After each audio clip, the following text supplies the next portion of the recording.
So very briefly, from my view, to implement any IP strategy in any organization or any business, you really need to think about three things. You need to think about the strategy, but you also need to think about the process and the people behind it. And that's very important because while you can have the best strategy on paper, if you don't have the right processes to execute it or the right people to make sure it happens or the engagement set, you're never going to have a good execution of the strategy. And likewise, you have very good processes, but if you don't have the right strategy in place, you're going to be processing yourself nowhere. So the three main components are the strategy, the process, and the people. And at a very high level, strategy is you might think of strategy as, well, what's your filing strategy? What do I actually need my patents for? Do I need them for defensive purposes or negotiation purposes? What is the mix of portfolio I need to have?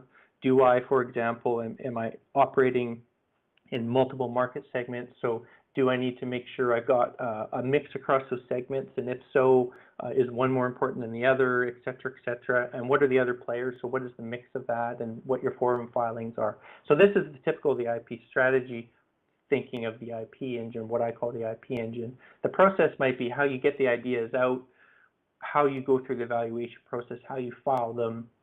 And then the people portion is the education portion, to make sure you've got the right people educated on the process and where they're going with the strategy, as well as how you engage them. And these three pieces are key because when we start to talk about how you'd implement perhaps some sort of strategic thinking like the Blue Ocean strategy view, you're going to need to understand where you fit in all these areas and how they need to interact together. Blue Ocean, just to give a background, was actually, the phrase was coined back in 2005. There's a book that's out there on it. I encourage you to read it. And it really talks about how companies really cannot succeed by fighting competitors, but they'll succeed by essentially creating quote unquote blue oceans of uncontested market space. And this is interesting because the hope of IP is really having protection over uncontested market space of everyone else. Red oceans, on the other hand, represent all the industries we have today, the known market space, the boundaries that are defined. So in the IP, we're always looking at breaking away from our competitors, making something new, useful, and non-obvious, and getting protection on that. But when IP is narrow and niche and there's lots of prior art, that might be more towards a red ocean, where blue ocean might be there's ample white space and there's ample room to position a company from an intellectual property perspective. So I guess to summarize it from an IP view, it's really thinking about what are the white spaces of market, what are the new sectors we can go into, what are the old sectors we need to worry about that have IP, and what are some potential new opportunities. And most people that work business or be involved in innovation may recognize this. It's really, the first quarter of the curve is the innovators and the early adopters, and the second quarter is the early majority, the third quarter is the late majority, and the fourth quarter is the laggards. And in the IP world, we often find we're working in the innovators and early adopters cycle, or the early majority, so the first half of the curve. This is interesting because as a market gets to maturity, and I'll talk about the energy market as an example on the next slide, as the market gets to maturity, some of those pieces are actually infrastructure pieces you need to grow a new market. So what is considered a late majority or a laggard market is actually a building block for an innovator and early adopter for a different market. All of us who have houses and meters on the side of our house, many of those have smart meters, which is a digital meter that lets the power company monitor and essentially do your billing without having somebody walk around and physically read your meter. Right now, the metering market's been in existence for 30, 40 years. The digital metering market's been in existence for 20 years, and it's predicted to peak at about 2020. And if you look at the mature countries such as Europe and the US, most of the metering will be rolled out in those countries by then. And this is being mandated by some governments. So that's how we know where it's going to peak. But it's really about a $20, $22 billion market that's going to cap at. Interestingly enough, so that's moving into the laggard stage. Interestingly enough, the same technology is actually a fundamental piece to build a new marketplace, which we would call, for example, the smart home energy market or the Internet of Things energy market. So as you can see, companies that have traditionally been focused on the metering sector have focused on building their IP portfolios around those. But and that is a defined market. It's quote unquote what I would consider a red ocean market. But if you look at the smart home and the Internet of Things market, that is an open market right now. It's open for companies to start doing evolution on their products to say, how do we bring this energy monitoring into the house? How do we reduce energy consumption from the user perspective? And more importantly, who owns the IP for that? So you can see, going back to this previous slide, if I was to lay over the technology adoption lifecycle curve, we can see that the smart metering market might be the blue technology curve, whereas the smart home market is this growing market that is going to be literally 4 or 5 times as big as whatever the smart metering market could have been.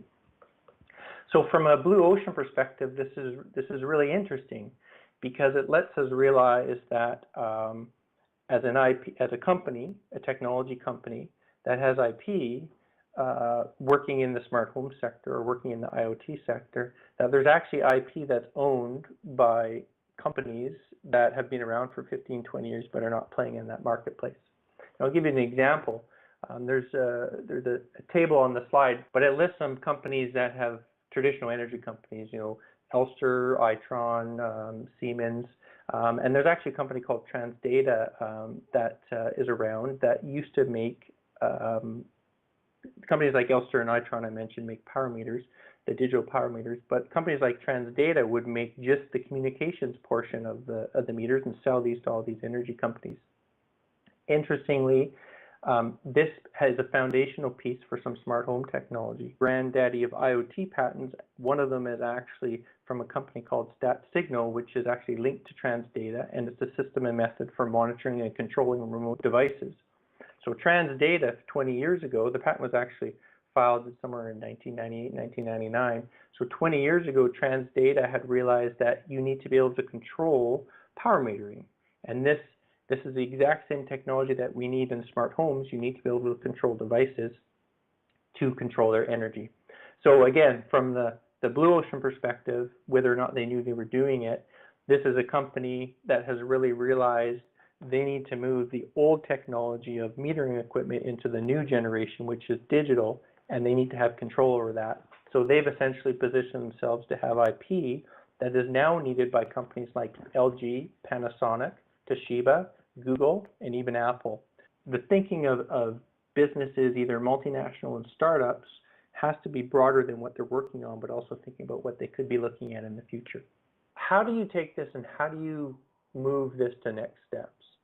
So I think one thing that's standard, regardless of the venture, is to really make sure you have the right team in place. You still need a team of people that has the technical, the legal, and the business understanding to be able to do this. So for me, it's putting the right team together, and that is the most fundamental piece. Without that, everything's going to fall apart. The second piece is really understanding your marketplace, but it's really understanding what is the pace you need to work in, and how much timing do you have to build a portfolio or create a portfolio or position a portfolio. The second is geography. Geography from the perspective of which marketplaces are going to be the key marketplaces globally. Is it going to be mature markets, the emerging markets, a combination of both, or is it just going to be one of them? And also geography from the perspective of IP filing. So what I'm capable of, what I know I could get a patent for or build a portfolio for in Europe may not be what I can get a portfolio for in the US and Canada. And also adoption rate is the last point for adjusting for market. So again, using smart meters as an example, the meter adoption rate was very slow, 20 years for full global adoption, whereas the smart home adoption is expected to be a quarter of that time in comparison if you were to do a one-to-one comparison on timelines. So adjusting for the market, the pace and geography lets you work out timing, where you need to be filing and how, and what adoption rate you need to start to take into account as you build your portfolio. And I touched on it briefly, but the flexibility is really under, and this is where small and medium-sized enterprises can work well, but multinationals may not in comparison. But the flexibility is really keeping in mind that as you move a patent through the process, once it gets granted or once it's getting ready to grant, you still need to be monitoring and measuring that to make sure that that IP is still useful for what you thought it was going to be when you started the process a few years earlier.